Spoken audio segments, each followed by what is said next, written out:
ছেড়া বাজায় মোহনবাসী হারে কালো ছেড়া মৈশাল বন্ধুরে এইসব জারি গান গায়ে নৌকা বাইচ চলায়। এই নৌকা বাইচের একজন মালিকের সঙ্গে কথা বলবো। আসসালামু আলাইকুম। ওয়ালাইকুম সালাম ওয়া বারাকাতুহু। কেমন আছেন? আলহামদুলিল্লাহ। আপনি যে একটা নৌকা বানিয়েছেন, ওই নৌকার নাম দিয়েছেন পাংখা। পাংখা, এই পাংখা নামটি কেন দিয়েছেন একটু দর্শকদের বলবেন। ওই পাংখার নাম যে আছে মানে পাংখার মালিকের নামই পাংখা আলী। ও, আপনার নাম পাংখা, এই আপনার নাম দিয়েই ওই নৌকার নাম যে আছে। আমি জানতে চাই আপনার নৌকাটি বানানোর মানে খরচ কত পড়ছে? আমি মানে বড় 7 লক্ষ টাকা মতন।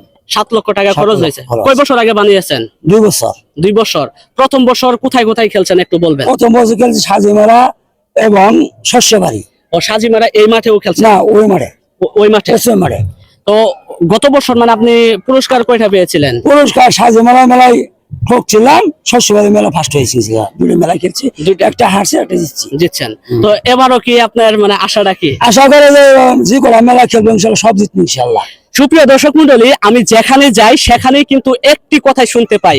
কথাটি হলো পাংখা পাংখা পাংখায় আমার মন। এই পাংখা নৌকায় কিন্তু হাজারো দর্শকের উপস্থিতি এখানে। পাংখা নৌকা তাহলে দেখেন ভক্ত কথা।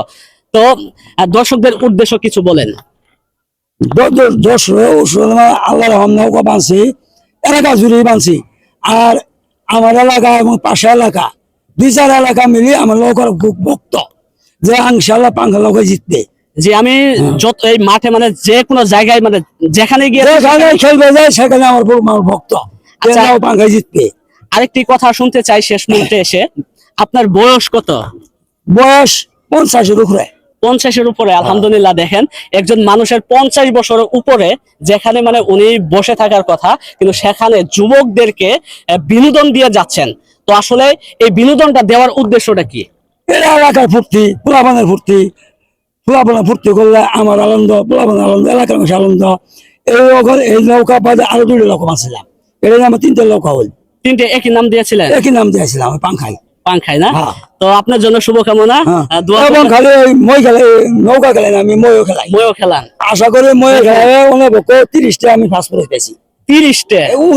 তাই দেখছেন, তাহলে ইনি আসলে একজন মানে আমোদ ফুর্তির মানুষ। তো এইরকম মানুষ আমাদের সমাজে থাকার দরকার, কারণ এরকম আমোদ ফুর্তি যদি থাকে আমাদের মাঝে, তাহলে কিন্তু যুব সমাজরা বাজে নেশা থেকে এবং এই রকেট উড়ানো থেকে বিরত থাকবে, তাই না? এর বাদে ইনশাল্লাহ এই নৌকা ভাঙার পর আবার উদ্দেশ্য লোকতে আবার বাঁধবো ইনশাল্লাহ। আবার বাঁধবে? আবার বাঁধবো ইনশাল্লাহ। দর্শক মন্ডলী, যারা ভিডিওটি দেখলেন ওনার জন্য দোয়া করবেন। আপনাকে অসংখ্য ধন্যবাদ। আসসালামু আলাইকুম। ওয়ালাইকুম আসসালাম।